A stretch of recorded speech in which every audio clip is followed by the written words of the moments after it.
నమస్కారం అండి. నమస్కారం అండి. ఓయ్ ఎవరు నువ్వు? పేరు మురళీకృష్ణ, ఊరు వాల్తేరు, ఏరియా హార్బర్. అబ్బా పెద్ద చీఫ్ మినిస్టర్ లా చెప్పావే. ఆ ఐడియా మనకి లేదు కానీ అనుకుంటే అవ్వడం ఎంతసేపు. ఎంత కాన్ఫిడెన్స్ అయ్యా బాబు నీకు? ఆ మాత్రం కాన్ఫిడెన్స్ మా వాళ్ళకి లేకపోయా. ఏయ్. మా అన్నకి దేవుడిచ్చిందే కాన్ఫిడెన్స్. కాన్ఫిడెన్స్ ఎంత ఉందో కలేజా దానికి డబల్ ఉంది. ఏయ్ కహానీలొద్దు. ఎందుకు వచ్చావు? ఎందుకేంటి తమ్ముడు కొత్త పెళ్లి కొడుకులా ఉన్నాడు, మన ఆశీస్సుల కోసం వచ్చి ఉంటాడు. ఈ ఆశీస్సుల అనుగ్రహాలు పైవాడు ఎప్పుడో ఇచ్చాడు. మరి దేనికి వచ్చావు? ఏమైనా చందా కావాలా? తెల్ల పంచి కట్టుకున్న కృష్ణదేవరాయల మనకు దానాలు ఇచ్చేలా ఉన్నాడు, మనల్ని తందా ఎందుకు అడుగుతాడు? నువ్వు నోరు మూస్తావా? నిజం చెప్తే ఒప్పుకోరు మీరు. మేము వచ్చింది సంధి కోసం అండి. సంధ్య ఎవరితో ఎందుకు? అదే సార్, మీ ఇంట్లో బొప్పాస్ పండులాగా పచ్చగా పసుపుగా దానిమ్మ మొగ్గలాగా ఎర్రగా బుర్రగా ఉంటుందే ఒక లేడీసు. ఆ లేడీస్ మా లేడీస్ అనుకుని పొరపాటు పడ్డాను. లేడీసా? అదిగో మా లేడీసే. ఆ లేడీసే మా లేడీస్ అనుకుని ఏదో బాగాను, ఎగస్ట్రాలు ఎన్నో మాట్లాడేశాను. సారీ చెప్తే చేసిన పాపం పోతుంది కదా అని మ్యాటర్ తెలియకుండా ఎగస్ట్రాలు చేశాను. నీ మనసు బాధ పెట్టాను.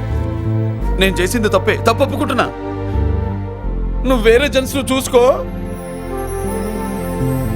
సార్, మీరు ఆ లేడీస్కి బ్రదర్స్ అనుకుంటున్నాను, అందుకే మీకు చెప్తున్నాను. సారీ, తప్పు జరిగింది. అవునరా, తప్పు జరిగింది. ఇంతసేపు ఈ లేబర్ గాని మాట్లాడించేమని చేస్తే తప్పు తమ్ముడు. రై గేట్లు మూసుకొని మీ నేర్చుకోండి. ఆహా, ఆశ దోశ అప్పడం వడ వేసేద్దామనే.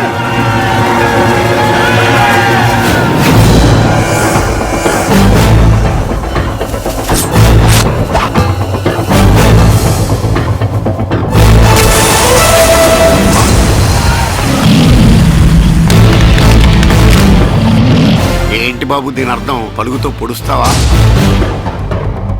మహాభారతంలో శ్రీకృష్ణుడు గీత చెప్పాడు, ఇక్కడ మురళీకృష్ణుడు గీత గీస్తాడు. గీత దాటారో తాట తీస్తాడు.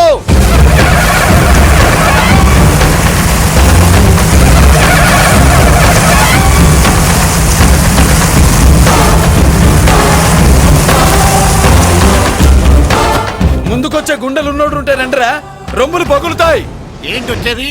ఇంత పవర్ చూపెట్టాక ఎవరో రారు. ఒరే మీరు రాకండి రా. వాళ్ళు రారు, వీళ్ళు అసలు రారు. మీరు ఎలా?